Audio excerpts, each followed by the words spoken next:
Assalamualaikum warahmatullahi wabarakatuh. Perkenalkan, nama saya Zulia Laila, Prodi Matematika, STK IP PGRI Sumatera Barat. Di sini saya akan melanjutkan presentasi saya, di mana sebelumnya saya telah membahas tentang tes uji 2 sampel kolomograf dan tes run Wolfowitz. Selanjutnya sekarang saya akan membahas tentang tes randomisasi 2 sampel independen. Baiklah, langsung saja. Di sini kita akan membahas tentang tes randomisasi untuk 2 sampel independen, di mana pada tes ini terdapat 2 bagian. Yang pertama, pengertian dan penggunaan, dan yang kedua, persyaratan data.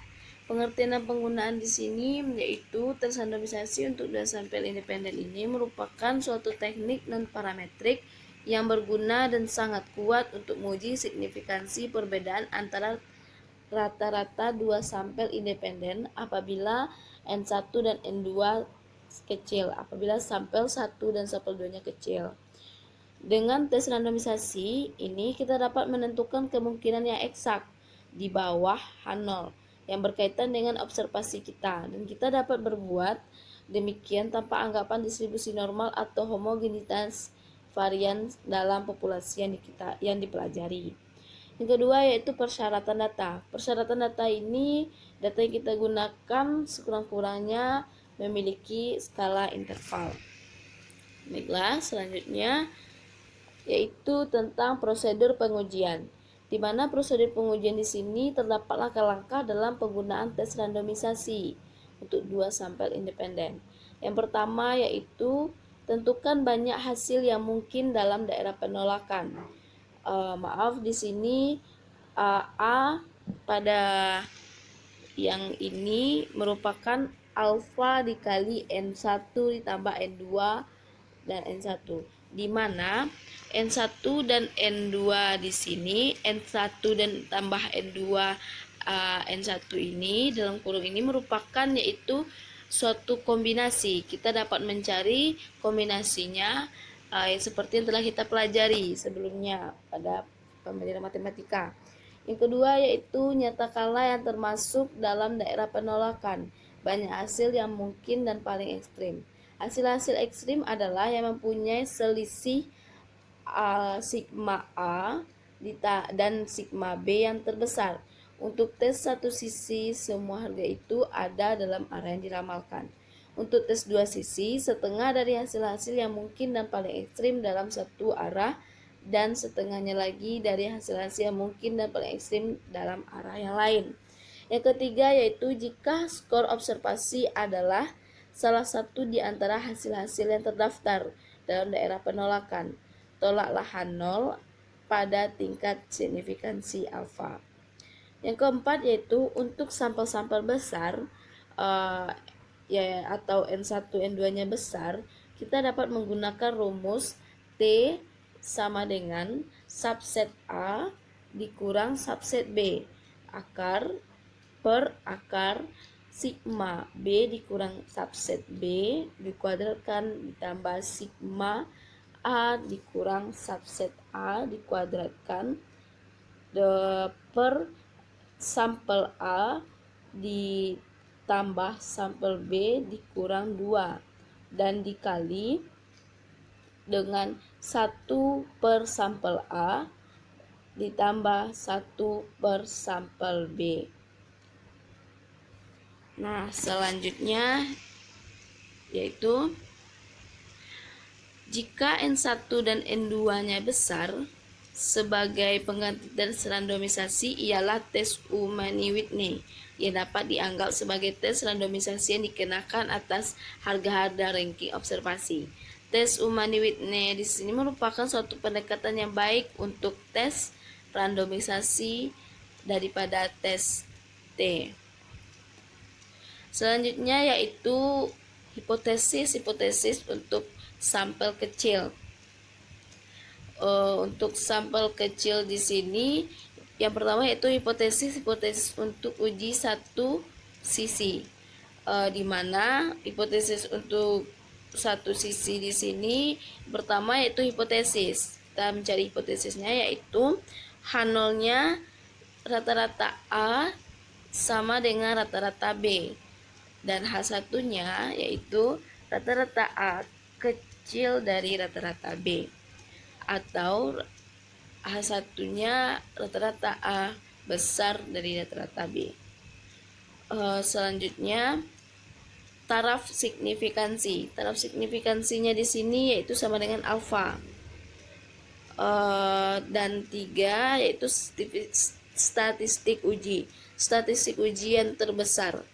Kriteria keputusannya yaitu H0 ditolak jika skor observasi adalah salah satu di antara hasil-hasil yang terdaftar dalam alfa N1 ditambah N2 dan N1, hasil yang ekstrim. Yang kelima yaitu perhitungan. Perhitungan N1 sama dengan banyaknya subjek kelompok pertama, N2 banyaknya subjek kelompok kedua, sigma B dikurang sigma A itu selisih banyaknya subjek kelompok pertama dan kedua. Selanjutnya kita mengambil keputusan dan kesimpulan. Hipotesis untuk uji dua sisi. Hipotesis untuk uji dua sisi di sini yaitu pertama hipotesis H0 di mana rata-rata 1 sama dengan rata-rata 2, dan H1-nya rata-rata 1 tidak sama dengan rata-rata H2. Taraf signifikannya yaitu sama dengan alfa, dan selanjutnya yaitu statistik ujinya sama dengan sigma A dikurang sigma B. Pada hipotesis untuk uji 1 tadi yaitu tidak pakai harga mutlak, di mana di sini yaitu sigma A dikurang sigma B, dan pada uji dua sisi ini pakai harga mutlak dan yang terbesar. Yang keempat yaitu kriteria keputusan. Kriteria keputusan ini yaitu H0 ditolak jika skor observasi adalah salah satu di antara hasil-hasil terdaftar dalam alfa dikali N1 ditambah N2 kali N1, hasil yang ekstrim. Yang kelima yaitu perhitungan, di mana N1 yaitu banyaknya subjek kelompok pertama, N2 yaitu banyaknya subjek kelompok kedua, dan sigma A dikurang sigma B, selisih banyaknya subjek kelompok pertama dikurang subjek kelompok kedua. Itu selanjutnya keputusan dan kesimpulan. Selanjutnya yaitu untuk sampel besar. Untuk sampel besar di sini sama juga dengan sampel kecil, terdapat dua bagian, hipotesis untuk uji satu sisi dan hipotesis untuk uji dua sisi. Hipotesis untuk uji satu sisi di sini dapat kita cari yaitu yang pertama hipotesisnya. Hipotesisnya yaitu H0 sama dengan rata-rata A sama dengan rata-rata B. H1-nya yaitu rata-rata A kecil dari rata-rata B atau rata-rata A besar dari rata-rata B. Yang kedua yaitu taraf signifikan. Taraf signifikannya yaitu alfa.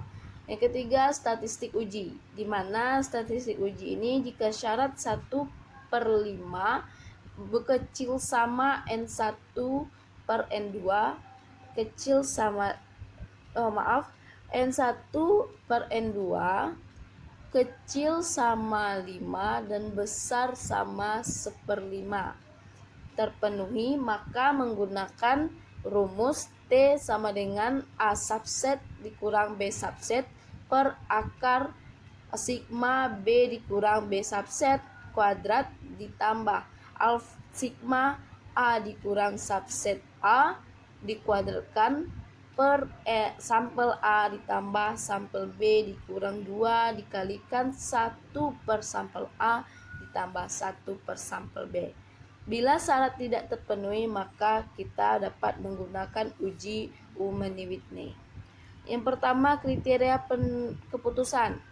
Kriteria keputusan ini H0 ditolak untuk rata-rata A kecil dari rata-rata B adalah jika T hitung kecil sama T pada tabel, dan H0 ditolak jika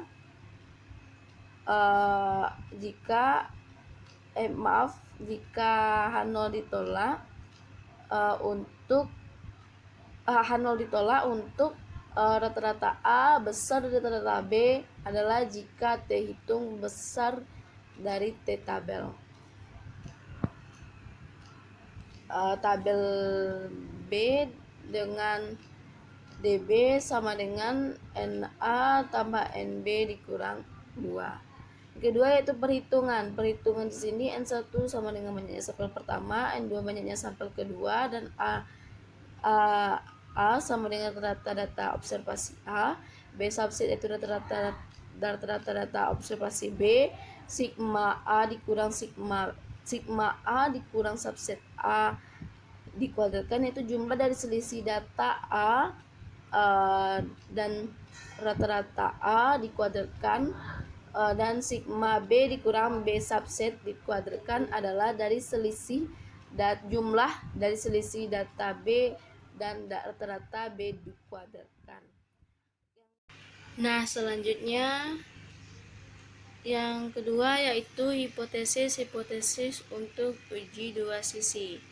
Hipotesis untuk uji dua sisi di sini yang pertama yaitu hipotesis, di mana hipotesisnya yaitu pada H0 rata-rata 1 sama dengan rata-rata 2, dan pada H1 rata-rata 1 tidak sama dengan rata-rata A2.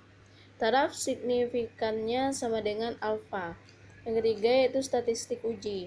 Statistik ujinya di sini yaitu jika syarat setengah kecil sama N1 per N2, N1 per N2 kecil sama 5, dan N1 per N2 besar sama 1/5 terpenuhi, maka menggunakan rumus yang T sama dengan rumus yang ini.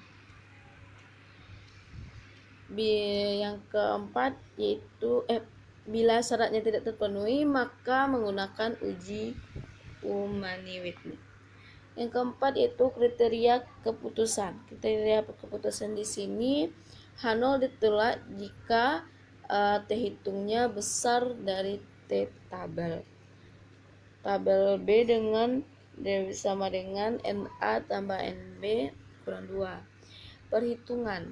Perhitungan di mana N1 sama dengan banyaknya sampel kelompok pertama, N2 banyaknya sampel subjek sampel kelompok kedua, yang A subset yaitu rata-rata data observasi, B subset yaitu rata-rata data observasi, sigma A dikurang A subset itu jumlah dari selisih data A dengan rata-rata A, dan sigma B dikurang B subset yaitu jumlah dari selisih data B dengan rata-rata B dikuadratkan.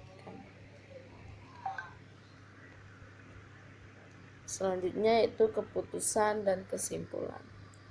Nah, dari hipotesis-hipotesis yang telah kita lihat tadi dan kita pahami tadi, maka kita langsung pada contoh soal. Ini terdapat pada contoh soal pertama yaitu 2 sampel kecil independen yang dikenakan 2 perlakuan secara random terhadap anggota-anggota suatu kelompok yang asal usulnya sembarangan. Yang kelompok A meliputi 4 subjek atau N1-nya sama dengan 4, dan kelompok B meliputi 5 subjek atau N2-nya sama dengan 5. Skor-skor untuk setiap kelompok disajikan sebagai berikut. Tabel yaitu tabel di bawah ini. Tabel skor-skor untuk kelompok A dan kelompok B. Tabelnya terdapat pada di sini yaitu skor untuk kelompok A 0, 11, 12, 20, skor untuk kelompok B 16, 19, 22, 24, 29. Di mana taraf signifikansinya atau alfanya sama dengan 0,05, Dan pertanyaannya yaitu lakukan pengujian hipotesis apakah min skor kelompok A lebih kecil dari min rata-rata skor kelompok B.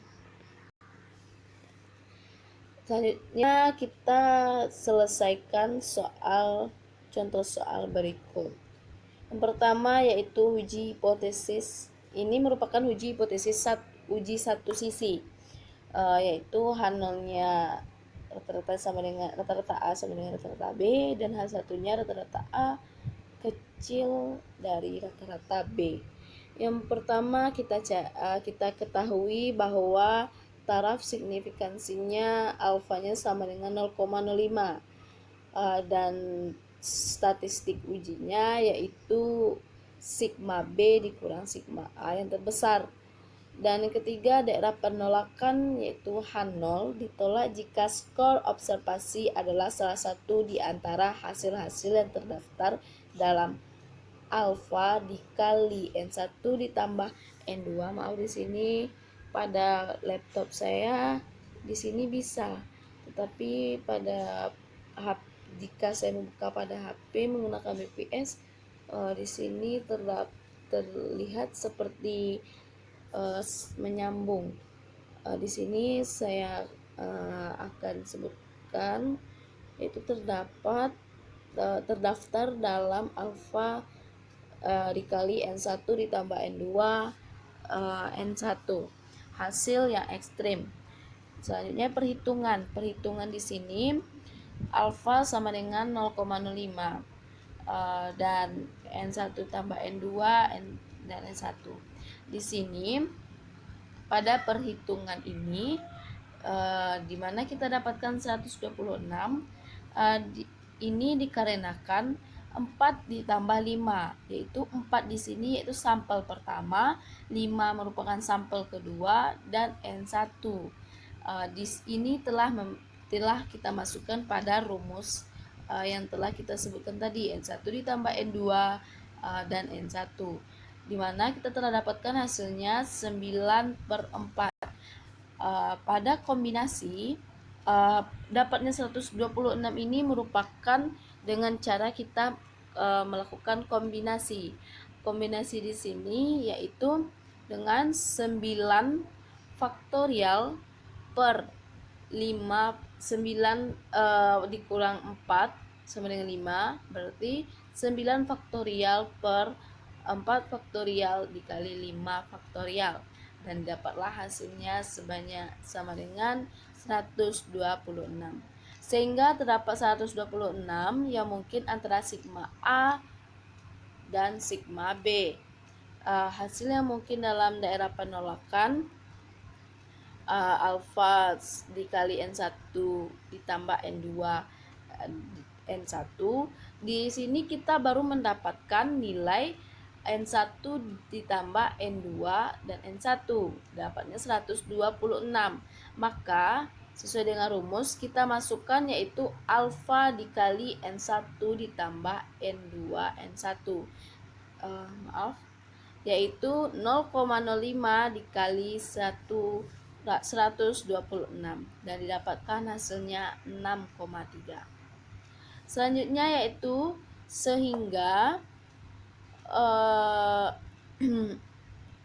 sehingga daerah penolakan terdiri dari 6 hasil yang mungkin dan paling ekstrim dalam arah yang diramalkan. Pada tabel 1.1 di sini, ke-6 hasil yang mungkin dan paling ekstrim dalam arah yang diramalkan merupakan daerah penolakan untuk tes randomisasi jika alfa sama dengan 0,05. Di sini terdapat skor yang mungkin untuk 5 kasus B dan skor yang terdapat mungkin 4 kasus A. Pada di sini kita pada kolom bagian kanan yang terakhir yaitu sigma B dikurang sigma A, dan kita dapatkan hasilnya yang terbesar yaitu pada pengurangan 110 dikurang 43 sama dengan 67. Yang selanjutnya kita lihat pada keputusan yaitu H0 ditolak karena skor-skor observasi kita ada dalam daerah penolakan. yaitu yang ketiga dari hasil-hasil yang mungkin dan ekstrim diberi tanda bintang tersebut, yaitu 67. Jadi kesimpulannya, rata-rata skor kelompok A lebih kecil dari rata-rata skor kelompok B, maka H1 diterima. Selanjutnya kita lanjutkan pada contoh kedua. Maaf, di sini tabelnya terpotong. Baiklah, langsung saya baca soal. Seorang peneliti ingin mengetahui apakah keikutsertaan dalam penyuluhan terhadap pemula peternak ayam mempengaruhi rata-rata penjualan ayam.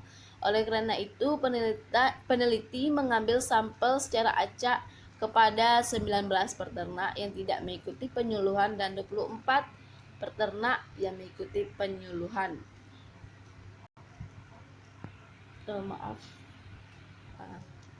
Setelah 1 bulan diperoleh hasil penjualan seperti berikut, yaitu pada tabel ini merupakan hasil penjualan peternak ayam yang mengikuti dan tidak mengikuti penyuluhan.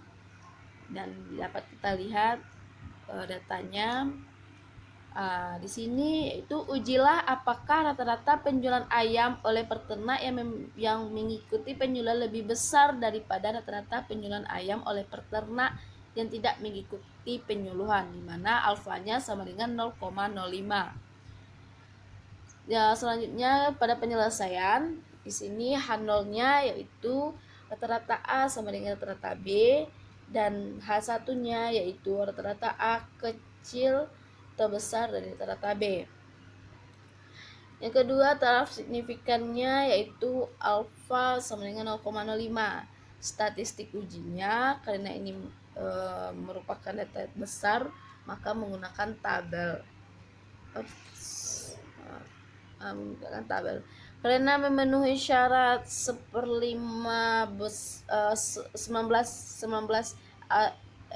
24 atau N1 per N2 kecil sama 5 dan besar sama 1/5, yaitu 0,79 kecil sama 5 dan besar sama 0,2, maka kita menggunakan rumus T sama dengan rumus ini. Yang keempat yaitu daerah penolakan. Daerah penolakan di sini ditolak jika T hitung besar kecil sama T tabel, di mana NA-nya sama dengan 19, NB-nya sama dengan 24, A subsetnya di mana kita mendapatkan A subset ini yaitu dengan cara menjumlahkan, di mana A ini tidak mengikuti penyuluhan. Kita jumlahkan data, berapa banyak data di sini, dan kita bagi dengan berapa jumlah, kita jumlahkan datanya dan kita bagi berapa banyak data tersebut. Di sini kita dapatkan yaitu 834 dibagi 19 yaitu 43,89, dan B subsetnya yaitu 1343 per 24 sama dengan 55,96, di mana kita dapatkan B-nya yaitu 19 tambah 24 dikurang 2 sama dengan 41. Daya bedanya, sigmanya, kita sebelum kita memasukkan dalam tabel, kita untuk lebih praktisnya kita harus mencari terlebih dahulu sigma B dikurang B subsetnya, sigma A dikurang A subsetnya, dan nantinya kita langsung saja kita masukkan harga-harganya. Di sini telah diperoleh yaitu B sigma B dikurang B subsetnya yaitu 9.218,6368, dan sigma A subset dikurang AA dikurang A subsetnya dikuadratkan didapatkan 6.355,7899, dan langsung saja kita masukkan ke dalam tabel ke dalam rumus, ya, maka didapatkan hasilnya yaitu min 2,69. Pada karena daya bedanya tadi merupakan 41, maka kita lihat pada tabel T, di mana tabel T ini merupakan dapat kita lihat yaitu pada buku Sydney halaman 300, yaitu tabel harga-harga kritis T. Di sini yaitu kita masukkan alfanya 0,05 dan daya bedanya yaitu 41. Maka keputusannya H0 ditolak karena T hitungnya kecil sama T tabelnya, yaitu min 2,69 kecil sama dengan 1,671.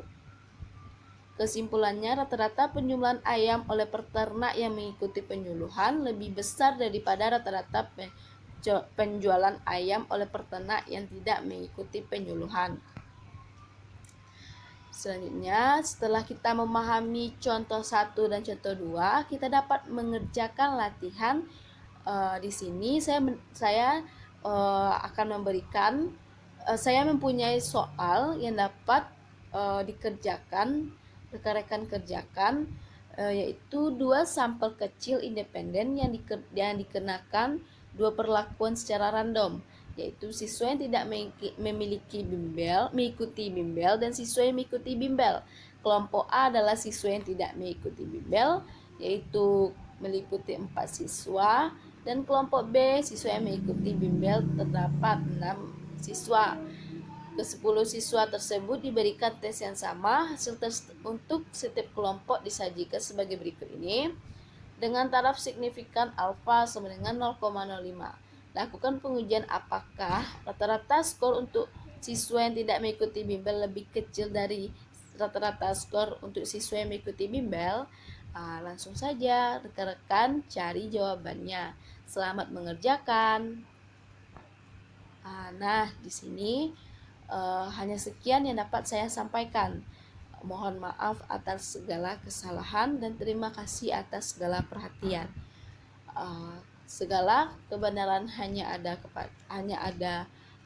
datang oleh Allah, dan segala kesalahan datangnya dari dalam diri saya. Wabillahi taufik wal hidayah. Wassalamualaikum warahmatullahi wabarakatuh. Terima kasih.